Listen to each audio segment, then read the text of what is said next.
بسم اللہ الرحمن الرحیم۔ السلام علیکم ورحمۃ اللہ وبرکاتہ۔ ایک نوجوان صحابی حضرت حنظلہ بن ابو عامر رضی اللہ عنہ شادی کی پہلی رات اپنی بیوی کے ساتھ عجلہ عروسی میں تھے کہ کسی پکارنے والے نے آقائے دو جہاں رسول اللہ صلی اللہ علیہ وسلم کے حکم پر جہاد کے لیے پکارا۔ وہ صحابی اپنے بستر سے اٹھے۔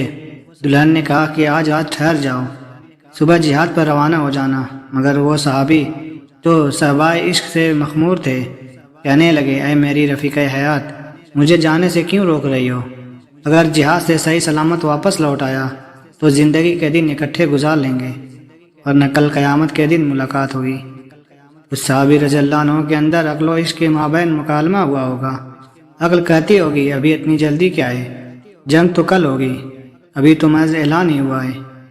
شب عروسی میں اپنی دلہن کو مایوس کر کے مت جا، مگر عشق کہتا ہوگا، دیکھ محبوب کی طرف سے پیغام آیا ہے جس میں ایک لمحہ کی تاخیر بھی روا نہیں۔ چنانچہ آپ رضی اللہ عنہ اسی جذبہ حب رسول اللہ صلی اللہ علیہ وسلم کے ساتھ جہاد میں شریک ہوئے اور مرتبہ شہادت پر فائز ہوئے۔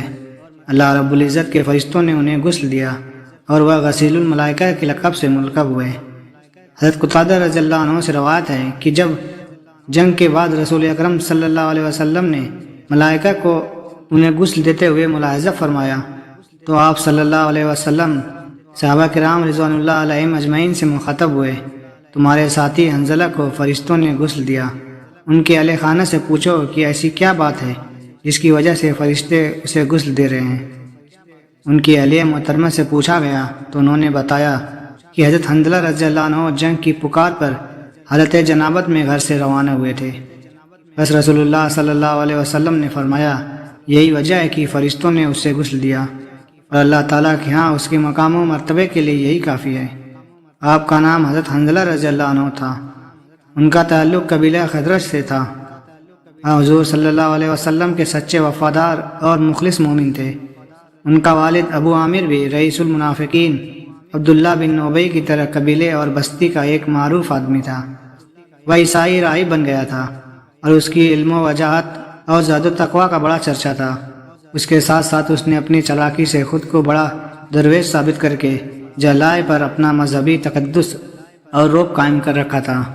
حضرت صلی اللہ علیہ وسلم کی مدینہ طیبہ آمد پر جس طرح عبداللہ بن ابی آپ کا دشمن بن گیا، اسی طرح ابو عامر راہب بھی آپ صلی اللہ علیہ وسلم کا بدترین دشمن بن گیا۔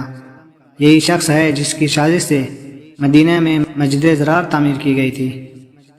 اسی نے غزوہ احد میں وہ گڑھے کھدوائے تھے جن کو گھاس پھوس سے ڈھانپ دیا گیا تھا۔ انہی میں سے ایک میں نبی کریم صلی اللہ علیہ وسلم گر کر زخمی ہو گئے تھے۔ جنگ حنین تک جتنی لڑائیاں ہوئیں، سب میں اس دشمن اسلام ابو عامر نے کفار و مشرکین کو اشتعال دلانے میں نمایاں کردار ادا کیا۔ فتح مکہ کے بعد یہ سرزمین عرب سے مایوس ہو کر شام کی طرف بھاگ گیا اور وہاں سے روم جا پہنچا۔ قیصر روم کو غزوہ تبوک کے موقع پر عرب پر حملہ کرنے کے لیے بھی اسی نے تیار کیا تھا۔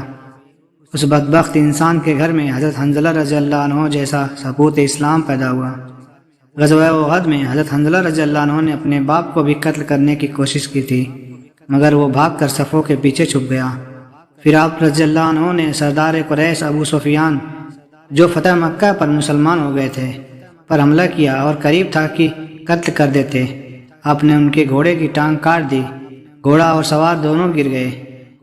آپ سردار قریش ابو سفیان کو قتل کیا ہی چاہتے تھے کہ ان کے محافظین آگے بڑھے اور شداد بن اسود نے حضرت حنظلہ رضی اللہ عنہ کو شہید کر دیا۔ جنگ کے بعد جب حضرت حنظلہ رضی اللہ عنہ کا جسد اطہر اٹھایا جا رہا تھا تو صحابہ کرام رضوان اللہ علیہم اجمعین نے تازہ پانی کے قطرے ان کے بالوں سے گرتے دیکھے۔ نبی کریم صلی اللہ علیہ وآلہ وسلم کو جب یہ منظر بتایا گیا تو آپ صلی اللہ علیہ وآلہ وسلم نے فرمایا، اس کے گھر والوں سے معلوم کرو۔ معلوم ہوا کہ جنگ سے پہلی رات حضرت حنظلہ رضی اللہ عنہ کی شب عروسی تھی۔ اعلان جہاد سنتے ہی وہ میدان جنگ کی طرف لپکے کہ مبادا پیچھے رہ جائیں۔ غسل جنابت فرض تھا، لیکن اس خیال سے کہ سبقت الجنہ سے محروم نہ رہ جائیں، تیزی سے شریک جہاد ہو گئے۔ ان کی اہلیہ جمیلہ رضی اللہ عنہ بنت ابی رئیس المنافقین کی ہمشیرہ مخلص صحابیہ تھیں۔ نبی کریم صلی اللہ علیہ وسلم نے ارشاد فرمایا کہ فرشتوں نے حضرت حنظلہ رضی اللہ عنہ کو جنت کے پانی سے غسل دیا ہے، اسی لیے حضرت حنظلہ رضی اللہ عنہ غسیل الملائکہ کہلائے۔